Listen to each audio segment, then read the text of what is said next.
ഇതൊരു മീൻ എന്തോ കണ്ണൻ, ഞങ്ങളുടെ നാട്ടിൽ കണ്ണൻ കൊഴിയാളെന്ന് പറയും, വേറെ ഇവിടെ എന്തോ പേരാ പറയുന്നത് എനിക്കറിയത്തില്ല.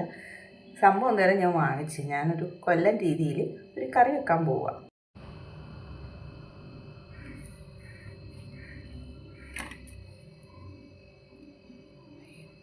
ഈ സവാള, ഉള്ളി, തക്കാളി, പച്ചമുളക് ഇത് നമ്മൾ അരിഞ്ഞ് മാറ്റി വെക്കണം. ഈ വെളുത്തുള്ളി, കൊച്ചുള്ളി ഇതും കുറച്ച് ഉലുവായും കുരുമുളകും എല്ലാം കൂടി ഇട്ട് ഞാൻ എണ്ണയ്ക്കകത്തിട്ടൊന്ന് മൂപ്പിക്കാൻ പോവാം. മൂപ്പിച്ചിട്ട് അത് അരച്ച് മാറ്റി വെക്കണം. വെളിച്ചെണ്ണ ഒഴിച്ചു, ഇച്ചിരി ഉലുവ ഇട്ട് കൊടുത്തു.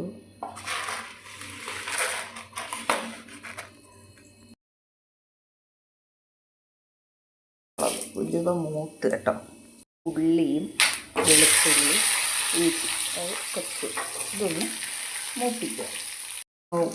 വഴന്ന് വന്നപ്പോഴത്തേക്ക് ഞാൻ ഇവിടെ എടുത്ത് വെച്ചിട്ടുണ്ട് 2 ടേബിൾ സ്പൂൺ മുളക് പൊടി, 1 ടീസ്പൂൺ കാശ്മീരി മല്ലിപ്പൊടി, 1.5 ടീസ്പൂൺ മല്ലിപ്പൊടി, മഞ്ഞൾപ്പൊടി ഇതെല്ലാം കൂടെ ഞാനിട്ട് ഇതിനകത്തിട്ടൊന്ന് മൂപ്പിക്കാൻ പോവുക.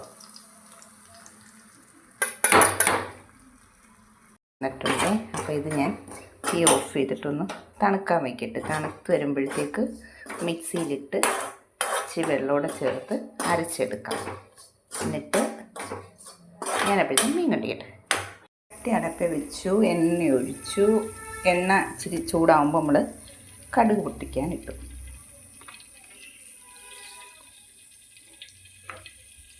കടുക് പൊട്ടി നമുക്ക് അതിനകത്തോട്ട് അരിഞ്ഞ് വെച്ച സവാള ഇട്ട് കൊടുത്ത് വഴറ്റാം.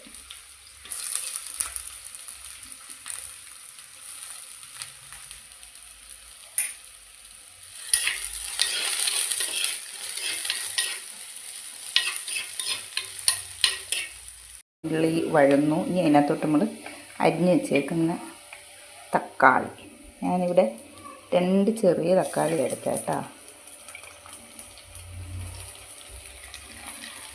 അതൊന്ന് വഴറ്റിയിട്ട് ഒരു 4 പച്ചമുളക് 2ആയിട്ട് കീറിയത് അതും ഇട്ട് കൊടുക്കും. അതും കൂടെ ഒന്ന് വഴന്ന് വന്നിട്ട് നമുക്ക് അരച്ച് വെച്ചേക്കുന്ന അരപ്പ് ചേർക്കാം. വഴന്ന് വന്നിട്ടുണ്ട്. അപ്പോൾ അതിനകത്തോട്ട് നമ്മൾ നേരത്തെ ചൂടാക്കി മുളക് പൊടി, ഇഞ്ചി, വെളുത്തുള്ളി എല്ലാം കൂടെ ചൂടാക്കി അരച്ചതായിരുന്നു ഇത് കേട്ടോ. അരച്ച് നമ്മളിതിനകത്തോട്ട് ചേർത്ത് കൊടുത്ത് നമ്മൾ പിഴിപുളിയാണ് ഞാൻ ചേർത്ത് കേട്ടോ. പിഴിപുളി പിഴിഞ്ഞ് വെച്ചതാണ് കേട്ടോ.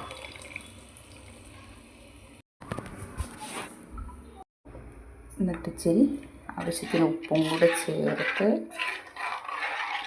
ഇളക്കി